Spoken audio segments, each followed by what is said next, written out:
Everyone, welcome back to my channel. আজকে আমি বানাচ্ছি রুটি।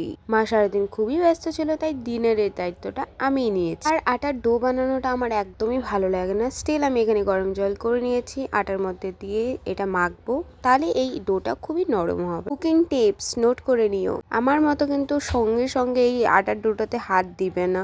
জলটা ওই সময় খুব গরম থাকে, হাতে লাগলে হাতটা একাকার হয়ে যায়। তাহলে আমি করছিলাম, তারপরে এই যে আমার হাতে লেগে গেছে গরম জল। তোমরা এই ভুলটা করতে যেও না।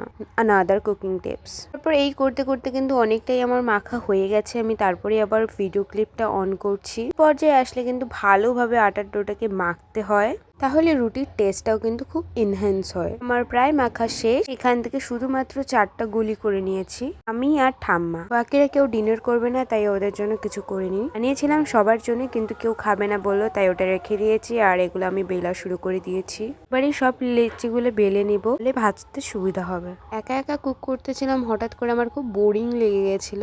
এর সময় মা রুটির ডোটা বানায় আর আমি পরে বেলে দিই মাকে, কিন্তু আজকে একা একাই করতে হচ্ছে, তাই খুব বোর হয়ে যাচ্ছিলাম। তোমরা হয়তো দেখতেই পাচ্ছ আমি কোনো কথা বলছি না ভিডিওতে। মা পাশের ঘরেই শুয়ে আছে আর আমি মাকে ডিস্টার্ব করতে চাই না। মা সারা দিন খেটে খুটে জাস্ট আসছে সন্ধ্যাবেলা বাড়িতে, তাই আমি কোনো আওয়াজ না করেই কাজগুলো করে যাচ্ছিলাম। এখানে আমার রুটি বেলাও কমপ্লিট হয়ে গেছে, এক এক করে আমি রেখে দিচ্ছিলাম। এবার শুধুমাত্র রুটিটাকে ভাজার পালা। আই নো অনেকে তোমরা ভাজা বলতে অন্য কিছুই বোঝো, তেলে চুবিয়ে ভাজা, তো আমরা এটাকেও ভাজাই বলি। আই ডোন্ট নো তোমরা এখানে কোন ওয়ার্ডটাকে ইউজ করো ডেসক্রাইব করতে। যদি তোমাদের আলাদা কোনো ওয়ার্ড থাকে তোমরা আমাকে কমেন্টে জানাতে পারো। এনিওয়েজ এখানে আমি তাওয়াটা বসিয়ে দিয়েছি, গ্যাস অন করে দিয়েছি।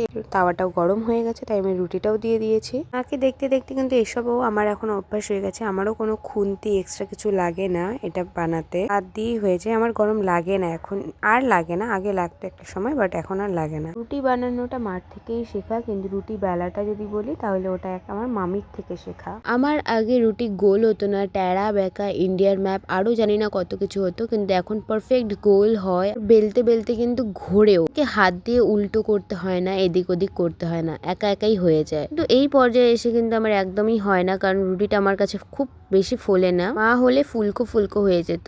এখানে ঠাম্মাকে আমি 3টে রুটি দিয়ে দিলাম, আর আমি একটা রুটিই খাবো। কোনো সবজি খাবে না, কারণ বৈশাখ মাসে ঠাম্মা একদম পুরো নিরামিষ থাকে। রাত্রে রুটিটা গুড় দিয়েই খেতে পছন্দ করেন উনি। কথায় আছে না, যার শেষ ভালো তার সব ভালো। আমার শেষ রুটিটাই এরকম অবস্থা হয়ে গেছে, দেখো তোমরা। এনিওয়েজ আমি এখন একটা রুটি খাবো, কারণ সন্ধ্যাবেলায় আমি 2টো আলু পরোটা খেয়েছিলাম। এনিওয়েজ বানাচ্ছিলাম যেহেতু, তাই একটা খেয়েই নিলাম। আমি ভাবছিলাম আমি কোন সবজি দিয়ে খাবো, কিন্তু আমার সবজি একটাও পছন্দ হয়নি, তাই আমি ফ্রিজে খুলতে গেলাম, দেখলাম ওখানে মিষ্টি পড়ে আছে, তাই আমি সেখান থেকে একটা মিষ্টি নিয়ে নিয়েছি।